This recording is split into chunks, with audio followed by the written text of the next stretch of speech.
ไปดีเด้อสองแม่ลูกเธอเป็นได้ยังใส่เสื้อเก่าอยู่ยังบ่อาบน้ำอยู่อืนั่งเฮ็ดยังไงนี่เอ้าหนึ่งเข้าคือว่าหนึ่งแล้วว่าซั่นยังไม่ทันได้ใส่โอ้ยพี่น้องเอ้ยหนึ่งเข้าเนาะคือว่าอาบน้ำเลยเฮ้ยว่าหักออกได้จ้ะบ่หนาวบ่ยังสิอาบอยู่บ่น่ะบ่เชื่อดอกบ่เชื่อเอากะต้มอาบบ่เชื่ออ้ายก็ยังบ่อาบมื้อนี่อ้ายก็บ่อาบเหมือนขับแรงอย่างเดียวบ่เรียนบื้นกะอุ่นไหมโดยยังเหลืออยู่หน่อยนึงติเดี๋ยวไอ้เอาของกินมีอยู่ยังเหลืออยู่2ถุงเดี๋ยวสิเอาให้อีกตื่มเป็นกินมื้ออื่นเช้าเด้อเลยภาพมืดๆเนี่ยเด้อพี่น้องเด้อเนาะขอโทษน้ำลายมาช่วงค่ำๆเป็นเวลา6 โมงอันที่จริงตะกี้6 โมงยังบ่ค่ำพี่น้องเอ้ยเนาะแต่ว่ามาปัจจุบันนี้มันก็ค่ำแล้วมันจะนอนพื้นแบบนี้เลยโอ้ยเนาะพี่น้องเอ้ยบ่เจ็บแอวบ่เอาไปลงลุ่มไปถึงไผ่พุ่นเอาขวานั่นอันนี้ขวาข้างในไก่อันนี้ออมไก่อันนี้นะอย่ากินมื้ออื่นเด้ออุ่นไว้อุ่นมันทอดเลยกับปลาใส่หม้อไว้เด้อพอซื้อแต่เช้าพวกคอมบานิวซื้อมายังเหลือ75%เจ้าก็น่าจะสักได้อยู่เดี๋ยวหาเบิ่งใส่ฉากก่อนเด้อเพิ่นลดนี่ใส่มาพี่แบตเพิ่นหมดนอนภาษาก่อนแม่ได้อยู่บ่ได้อยู่ตัวทับเพิ่นลองเบิ่งได้บ่ตึ้งเลยฮะได้อยู่เรียบร้อยเห็นบ่ปั๊บมักซิบ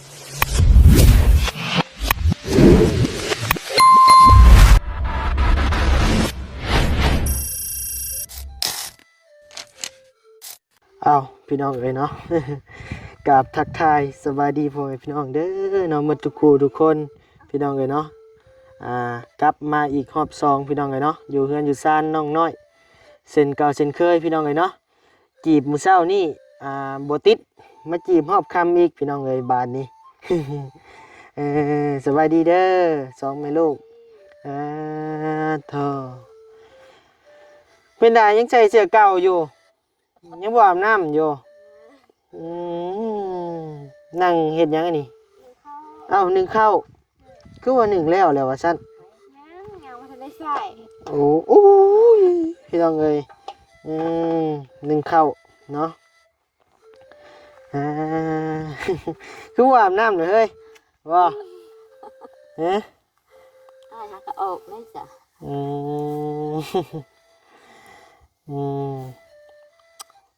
ใช้พอยังบ่มาบ่ยังบัดมาหน่อยเอ้าเพิ่นไปใช้น่ะคือว่าไปเล่นหญ้าไปหาหญ้านี่บ่เอ้าแล้วเพิ่นยังสิมานอนอยู่พี่บ่มานอนอยู่พี่แล้วลูกเพื่อนแม่ก็อยู่ในนาเอ้าแล้วบัดนี้มันดึกแหละแล้วเห็นได้แล้วย่างไปบ่ไปหาพี่มาเลยไปเถียงกับบ้านมาบ่มไส้ไปเมียนอันนั้นเดี๋ยวตั้งกล้องก่อนพี่น้องเอ้ย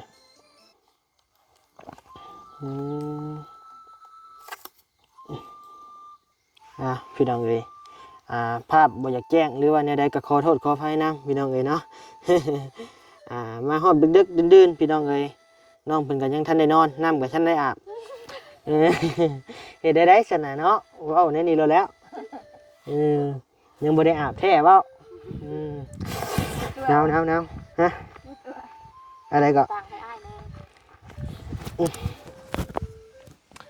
ไม่อุ่นขนาดพี่น้องเลยเนาะหมูมากาไก่บอลลี่ให้แต่ออกเมื่อบ่เลยใช้มันไปนั่งปินหน้าพี่ยับไปหาแม่จับไปใช้ ได้นี่บ่ตังคิดว่าเคียง เอาไหม อืมต่อหนึ่งข้าวหนึ่งน้ำพี่น้องเลยจุกเลยพี่ยังค่ะ ยังลูก ยังบ่ ยัง มื้อเช้านี่เว้นนี่มาคือเห็นว่าหายบ่ไปหายบ่อืมคือหายเป็นหยังคือหายเพิ่น ให้ เป็นหยังเลยคือหายสาเหตุที่หาย หมู่เว้าให้ หมู่เว้าให้ แบบ เว้าในใดกันนะ ไปลิ้นบุญนะบ่มีเงินซื้อกินขนมอีหยังนี่แหละหมู่เว้าว่ามึงอะบ่มีดอกซาดนี่เว้าให้ว่าสิแหละ โอ้เว้าในนี่เลย จ้างให้มีก็ยังบ่มีดอกมือ โอ้ผู้เพิ่นเว้าเพิ่นมีอยู่บ่ มีอะไรค่ะเจ้า เออสร้างเป็นเนาะพี่น้องเนาะคนอยากเว้าก็ได้อืม เอาไปลิ้นน้ำมุมมีเงินเนาะมีเงิน โดยอย่ามันดอกเขาเว้าก็ได้เดี๋ยวให้ลมปากหั่นแหละ หืม บ่เก็บใส่ใจก็อย่าเนาะเฮ็ดได้ซะคนมันอยากเว้าแนวนั้นมันเป็นพี่น้องเอ้ย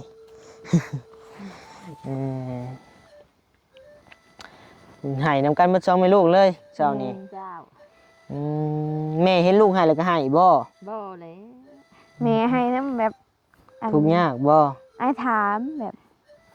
ถามตัวอ้ายผู้เสียหั่นนะ โอ้ เดี๋ยวเพิ่นคิดฮอดแล้วเพิ่นให้ โดยคิดฮอดอ้ายผู้เสียบ่ แม่น อืมบ่หนาวบ่ น้าว ยังสิอาบอยู่บ่น่ะบ่เชื่อดอกบ่เชื่อ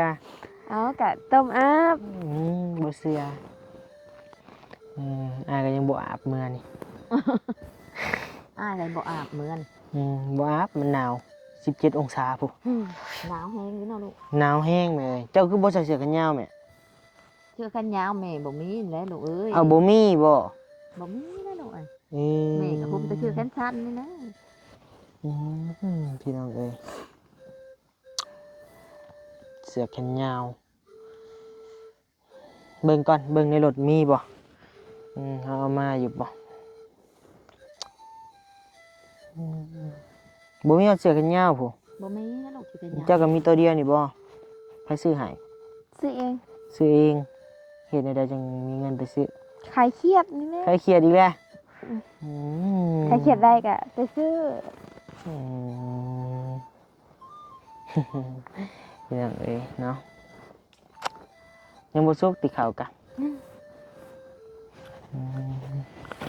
เนี่ยมันสุกแล้วบอกเด้อไปช่วยรถ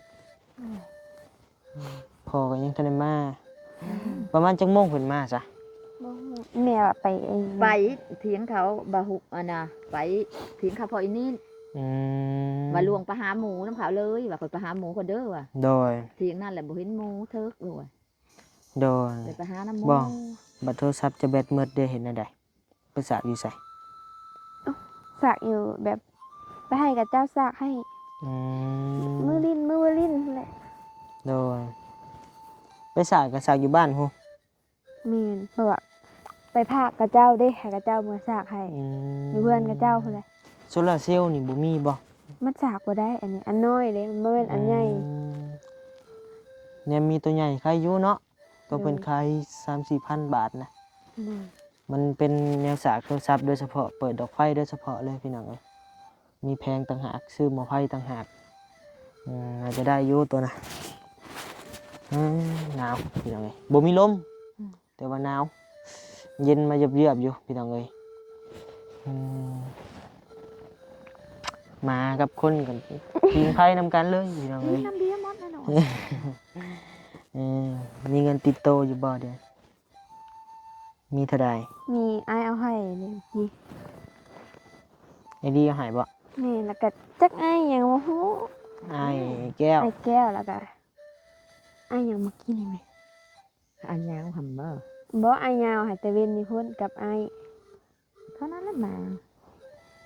ยังบ่จื้อ ใช่มา2คนนี่กินนี่กะไอรีกับไอ้แก้วแล้ว ไอลี่ให้ แก้ว ไอลี่ให้แล้วก็แม่นอะไรเนาะไอลี่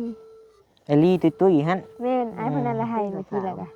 ก็ไอ้อันนั้นให้มื้อเว้นนี่ครับ ไอ้ยาว แม่น อืม บ่จื้อ โดยแล้วก็ไอ้เตี้ยๆไอ้ตุนบ่อืมไอ้เตี้ยๆใช้เบิ่งกล้องกันนั่งเลย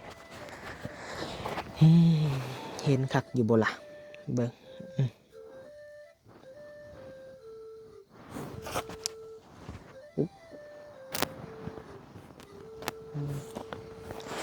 มันบ่พอสวยเลยบ่เข่า ได้ได้ พอสวยเลยไปยังนี่ โอ้ย ได้แล้ว บ่ฮ้อนบ่ ว้า ไปปะเอาไปสวยปะ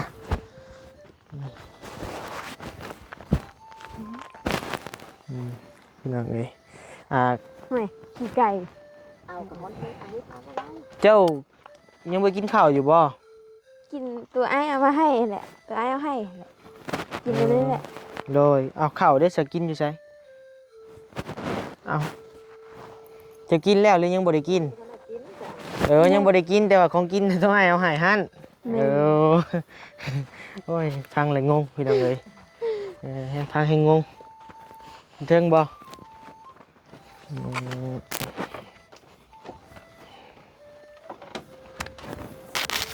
ไปพี่น้องเลยอึ๊บ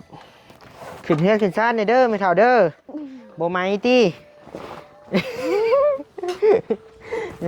ฮ็ดได้ซะพี่น้องเอ้ย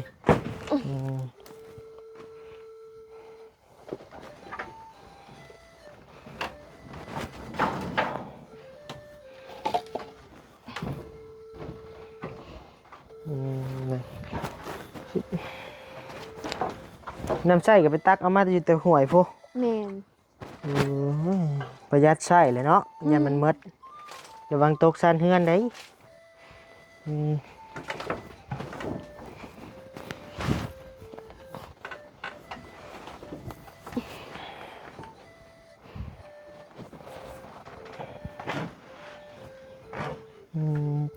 ไฟโคมก็มีอยู่บ่เจ้ากะ นี่ มีอยู่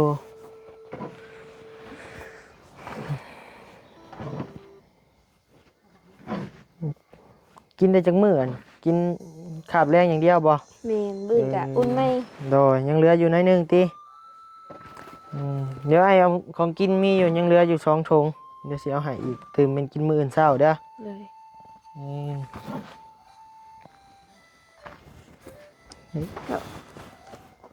โอ้ยติบเข่าจะกระไดจะลุมันแหละ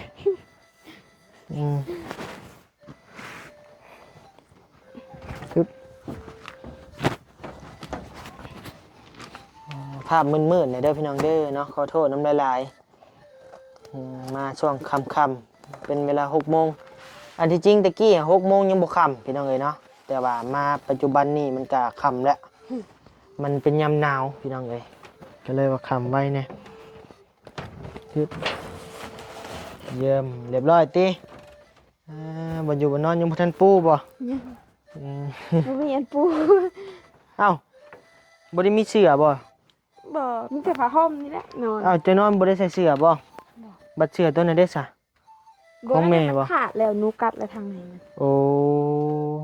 อาจจะนอนพื้นแบบนี้เลย เลย โอ้ยเนาะพี่น้องเอ้ยบ่เจ็บแอวบ่เอาไปลงหลุมปะพิงไข่หูหนาวถ่าคุบไม้หน่อยเด้ออึ๊บ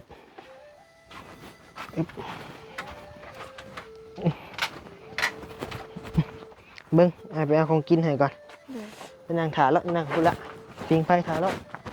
เสียงหยังโอ้ยเนาะบ่ไรเอ้ยมันลดโอ้บายดีเด้อพี่น้องเด้อ โอ้ยเนาะ หนาวเลยพี่น้องเลยขับรถจักร ยูทูบเบอร์สายบุญกะแห้งแห้งเป็นตาอีตนกว่าเขาเลยหักบ่แต่เฮงแล้วไปเห็นงับ เอ้ามันตูดเด้ กดตูดไปพี่แล้ว โดย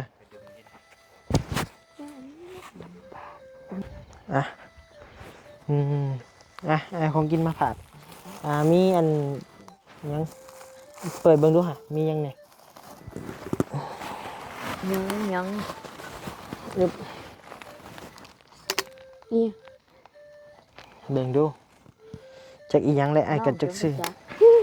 เบิ่งดี เอ้ยบ่ฮู้ ๆเบิ่งอ้ายสิเบิ่งเบิ่งป้านนั่นแหละเดี๋ยวจังหน่อยย่างไปเบิ่งปรับกล้องก่อนอึ๊บ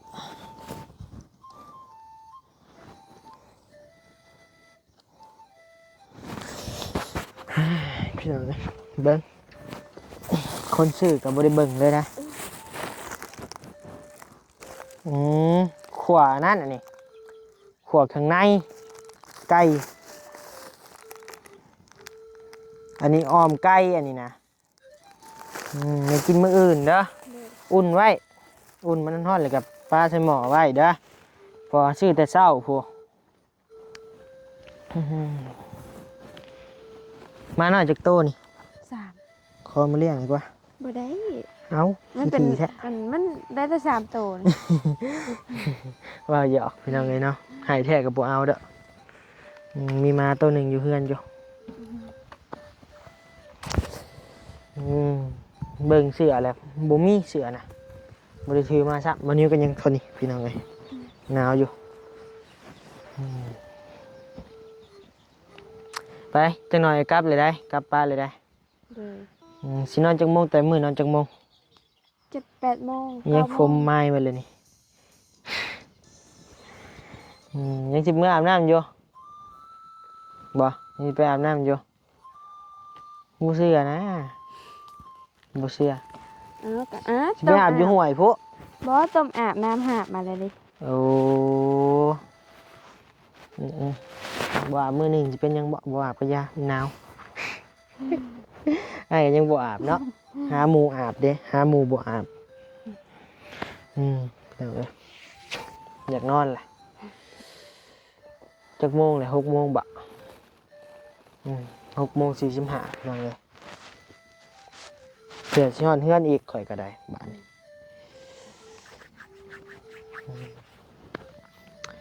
มีแต่สู้ๆเด้อเป็นกำลังใจให้ทั้งแม่ก็ได้ว้าวก็บ่อยากถือคอยถึกความได้บาดนี้พี่น้องเอ้ยมันหนาว มันเย็นหมดหูนี่ยังบ่ได้กองไผเราให้กระติกแหละ แม่จนไปออกไปกองพายเลย เจ้าก็บ่ขึ้นนอนซะ แม่ยังไม่ขึ้นหน่อย บ่จะนอนแต่ละมื้อนอนพื้นบ่มีเสื้อนอนบ่ บ่นอนนะธรรมชาติแม่นะ โอ้เจ้าบ่เจ็บหลังบ่ เจ็บมาแล้วลูกเอ้ย คะแนนเอาเสื้อไม่นอนสินอนบ่ นอน ตอบไวแท้ๆเบิ่งก่อนเสื้ออยู่เฮือนยังบ่พอเอาไปแจกเพิ่นหมดล่ะยัง สิได้นอนอยู่บ่บัดนี้ คือว่ายังเหลือเห็นอยู่ทงหนึง หั่น หากมันเป็นอันเสียมือซองบ่หรือในใดนี่แหละเบิ่งก่อนเนาะเว้าไปหน้าบ่ได้ ต้องเมื่อเบิ่งมันก่อนพี่น้องเอ้ยเพราะว่าทางเอื้อยอันจอยบ่เอื้อยหยังเพิ่นฝากมาให้เอาไปแจกให้แน่ว่าซั่นลองเมื่อเบิ่งก่อนพี่น้องเอ้ยถึงสิแนวใดแหละเอาโอเคเนาะพี่น้องเนาะทางบ้านนิวก็ฝากพ่อให้พี่น้องนี่เด้อเนาะพิจารณาเบิ่งในครอบครัวเพิ่นนะพี่น้องเนาะนี่แหละการเป็นอยู่ของเพิ่นกับประมาณนี้พี่น้องเอ้ยบอนิวมาต้นคำบันนี้พี่น้องก็อาจจะหูเลยดอกว่าเพิ่นอยู่นี่แท้พี่น้องเอ้ยบ่ได้ไปทางใดรถล่างกับบ่มีเนาะ บ่ได้ลูกเอ้ย มีแต่รถไถ มันจะรถไฟ รถไถก็ตายเช้าตายแรงอยู่แล้ว ดาวตายแรงนะลูก เอาโอเคเด้อสู้ เด้อ ๆใช้แบตเรือเท่าใดไอ้มีอัน power bank อยู่หล่นนะใช้ฉากมีอยู่บ่มีเดี๋ยวไอ้สิเอา power bank หน่อยหนึ่งปาไว้ใหายเด้อ เด้อ ใช้ฉากมีบ่ บ่ บ่มีใช้ฉากหัวใหญ่บ่หัวน้อย ผู้ใหญ่ มีอยู่ซั่นน่ะเดี๋ยวสิเอาไว้ให้เพิ่นน้องเอ้ยเนาะแบตเพิ่นยังเหลือ20กว่าเปอร์เซ็นต์ก็เลยมื้ออื่นสิโทรหาคะแนนได้เข้ามา เด้อ ป่ะย่างไปเอา power bank นำเขาน่ะป่ะ ไปเด้อไปเด้อสบายดีเด้อ มาดีลูก โดยสบายดี เดี๋ยวพอกันใหม่มื้อหน้าเนาะโดยแม่โอ้เงินชามันก็ได้ใต้ไฟใต้รถได้ใส่นี่พี่น้องเอ้ย จังหวะได้แน่เนาะใส่ power bank คือว่าเห็นอยู่หลังรถนี่แหละนี่คอมบานิวซื้อมายังเหลือ 75% เจ้าก็น่าจะสากได้อยู่เดี๋ยวหาเบิ่งใส่ฉากก่อนเด้ออยู่ใส่มาพี่ปึ๊บมีอยู่บ่ใส่ฉากพี่น้องเอ้ยปึ๊บ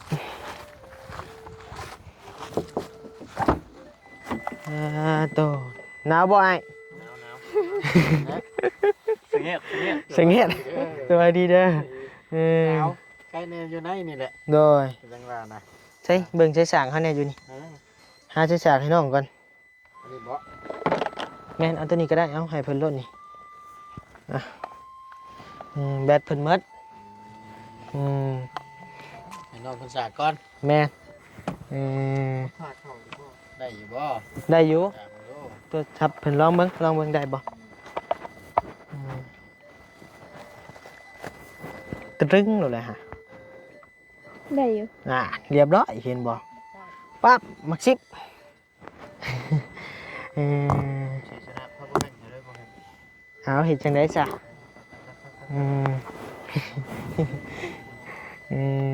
เอามื้อหน้าเด้อเดี๋ยวสิมาเยี่ยมใหม่เดี๋ยวมื้ออื่นเป็นจังได๋สิเสร็จหาสิได้เข้ามาบ่หรือบ่ได้เข้าเนาะพี่น้องเอ้ยเราเบิ่งเราชมนำกันภาคพ่อแม่พี่น้องก็จะเข้ามาอยู่ เดี๋ยวพอกันใหม่ในคลิปหน้าเด้อพี่น้องเด้อเนาะฝากพ่อแม่พี่น้องพิจารณาเบิ่งแน่พี่น้องเอ้ยเนาะครอบครัวนี้กับเป็นครอบครัวหนึงที่ว่า